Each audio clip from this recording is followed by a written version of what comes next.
How many more do I need? There you go. You're rolling now. 3, at least. Okay, I will make more.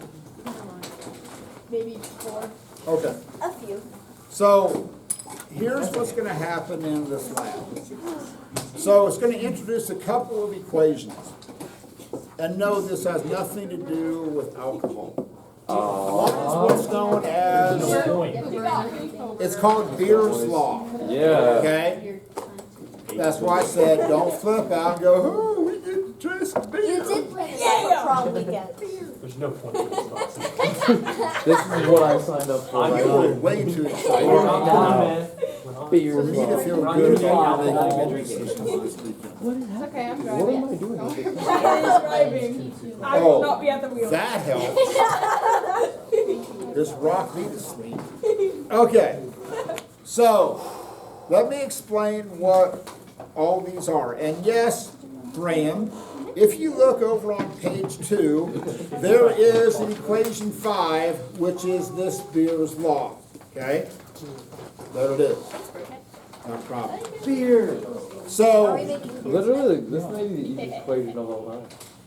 A equals AB. Yeah, until you see what the variables. You're getting us hooked up Okay. for prom weekend. so A is your absorbance. And this is what Because I would be. we're after. Now, here's the best way that I can describe how absorbance works. So what you're going to work with is this colorimeter. And so if you open up the lid, there's an opening in here. So what you're going to do is you're going to put in there this cute little thing called a cuvette. Okay? Even though there's no curve to it, we call it a cuvette. And there's like a ridge side, and then there's a clear side to it. So when you put this in, what's going to happen, and here's a short version on how this works, is that this thing is going to shine a beam of light across that opening. And basically what it's going to do is it's going to keep track of how much of that light makes it across. Okay? So it's almost like Hunger Games with bears. So this is sheep that are trying to go across the field. You have bears in between. So your absorbance is how many of the sheep get absorbed by the bears. Okay? It's a bad visual, but you're going to No, I'm there. I'm with it. That's a rather dark way to explain it. Oh, there are dark ways I can explain that, believe me. No. Nope. You hate. No, I don't hate. That's why I'm not going to the dark side. Okay. But it's So- so fun, bro. What the colorimeter does is that it keeps track of how many sheep are sent, and then how many sheep make it across. Okay? That's the short version. So A is the path length. That's the length of the field. How far do the sheep have to run? That's a fixed value. Okay? B is what's known as the absorptivity constant, which is specific to whatever solution that you're using. Here's the point of the story. These two values, you're not going to calculate them. You just need to know that these two values multiplied together are a constant, okay? It's just going to stay the same in the experiment, okay? That's what you need to know.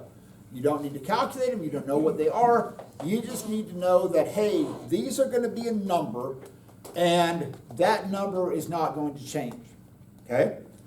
So what that means is that as your concentration becomes less and less and less, since this is a fixed value, if you decrease the concentration, what's going to happen to your absorbance? It's going to decrease. So if you go with the bears analogy, if you decrease the number of bears in the field, fewer and fewer sheep get absorbed. Okay? Does that make sense? So there's a direct relationship between the number of bears and the sheep that get absorbed. So if you just put pure water in here, how much of that light would get absorbed? Do not make this difficult. None. None of it, because there's no bears. Okay? it's an empty field. All the sheep could go, yay, bound across, and they make, it's a good children's story. Okay? All the sheep make it across the field and they're happy. Okay? These are Hoover and Hoover and Hover go run in the field. Hoover and Hover make it all the way across the field, and yay, they make it. Now, here's what we're gonna do. Add bears. Well, we're gonna add bears. Yeah. Okay? And, yeah, sorry, River Hoover, Dark Side Burn. my bad. Survival of the fittest, there we go. Yeah. So, Field trip. No, they're snacks. so, what you're going to measure, okay, on here, is that you're going to know a particular concentration. So over here on page 2, okay, let's talk about page 2. Actually, it's the top of page 3. So what you've got is a chart. And you have molarity in micromolarity. And then you've got like the stock solution, solution A, B, C, all the way across to E. So the stock solution, and it's called crystal violet. This is not meth, okay? Right? Come on, Bird. Especially going What into are we doing? prom. It keeps getting worse. I We know. aren't making beer, we aren't making meth. What kind of lab is this? It does involve sheep If getting it's eaten not a by meth lab, bears. it's That's not even funny. Sorry. Anyway, We're done. What am I taking? How am I supposed to feed my family? That's it. Isn't that? back to our story. Why don't we shave the- Back to our story. So, what you're gonna start off with is a stock solution in here. That's gonna be the most concentrated one. So, on the stock solution, here's what you need to write down. Bears. The absorbance, and you're gonna know what the molarity is. So on the stock solution, you know that that's 25 micromoles. So what you're gonna do is you're gonna take some stock solution and you're gonna put that in here. All you have to do is put it in here, close that lid, and you're gonna get a reading. So one of the things that you need to do down here on question number 3 on the procedure, it says, you want to find the wavelength of light that works best, because different wavelengths of light interact better than others do in terms of absorbance. So what you're looking for is the greatest absorbance. Which wavelength of light or sheep gets absorbed best by the bears? Okay, the bears. So,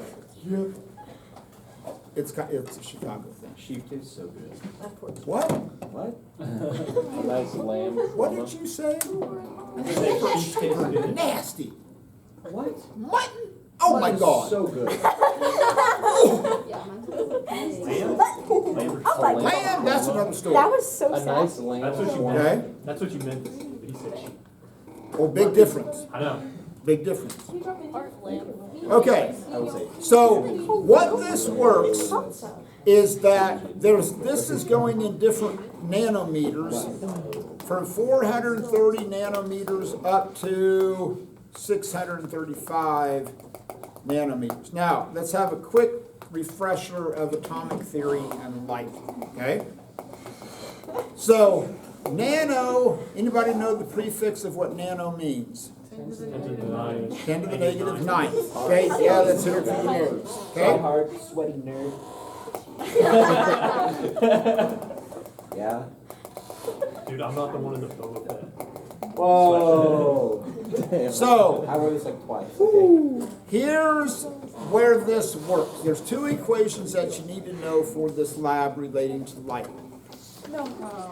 One of them, No. one of them is that the speed of light, which is 3.00 times 10 to the 8th meters per second, is equal to wavelength times frequency. Sometimes you see that written as lambda nu. That's the old style way of doing it. That's the Greek letter nu, but they've kind of shifted towards frequency. I don't care which one it is. But here's the point of the story. speed of light is really fast.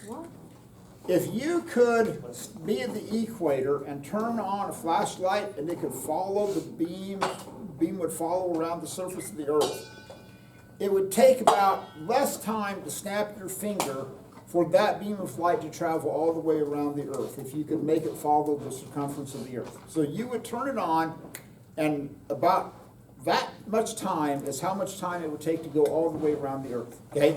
It goes really fast. So here's the point of the story. These two numbers multiplied together always equal the same value. So what that means is, as your wavelength in this case gets longer, because you're going from 430 to 635, your wavelength is getting longer, so what's happening to the frequency? Decreasing. It's getting less, okay? So the frequency is getting smaller as you cycle through this. So that's equation number one. Equation number two is E equals H times frequency, or H nu, okay?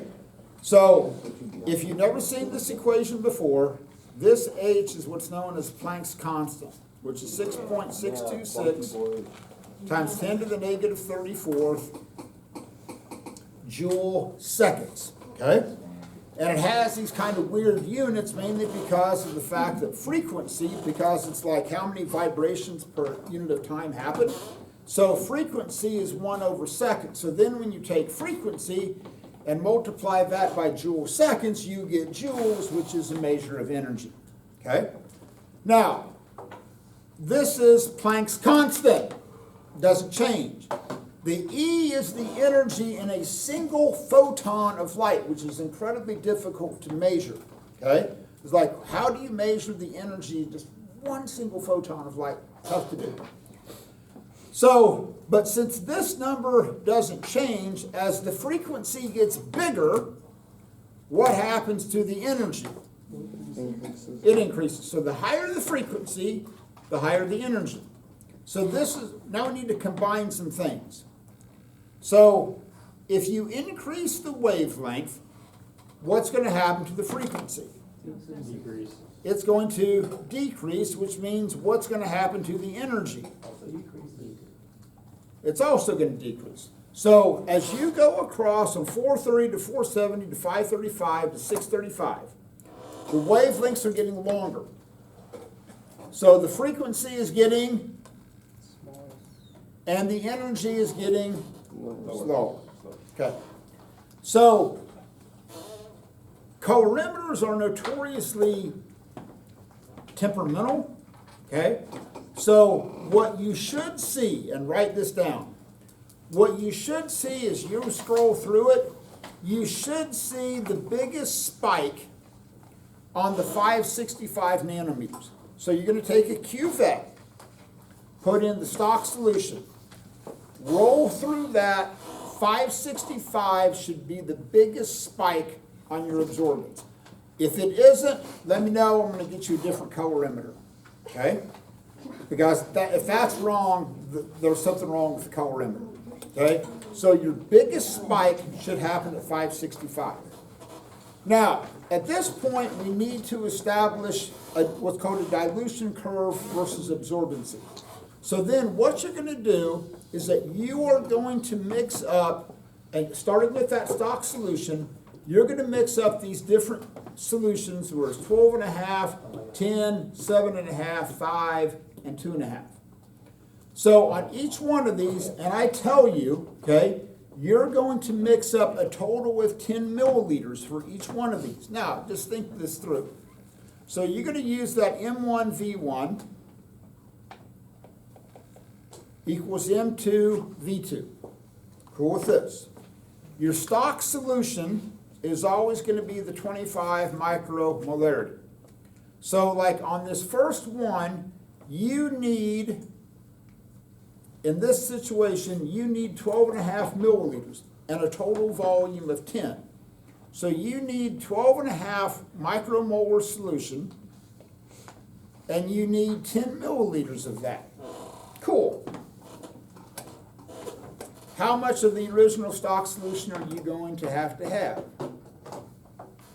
Well, divide both sides by 25, right? Well, what are you gonna get? A number, probably. 5. 5? I did that. Okay, Very good. 5 milliliters. Thank you, Cal. So what's gonna happen is that you're gonna mix 5 milliliters of water and 5 milliliters of the stock solution. Hopefully that makes sense, because then you're going, oh yeah, if I double the volume of water, the concentration's gonna be half as much. Okay, that's the other way to view it. So what you're gonna do to mix B, C, D, and E, you're gonna start each one with stock solution, okay? Each one, you're gonna start with stock solution. Then you're gonna figure out how much water that you need to add. Now think this through. You're gonna go from 12.5 to 10 to 7.5 to 5 down to 2.5. What's gonna happen to the amount of water that you're gonna have to add? It's gonna increase. Yeah, you're gonna have to add, so when you do this, if you don't get bigger and bigger answers for water, you've done something wrong. So, you're gonna mix up these solutions. As soon as you get it mixed up, plop it into the colorimeter. Record the absorbance, that's all you need. That's all you need to get done for today, okay? We will discuss the rest of the lab on Monday.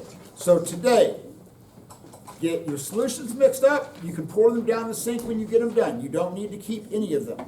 So, you have the 10 milliliter graduated cylinder, go with that. All right, let's do science.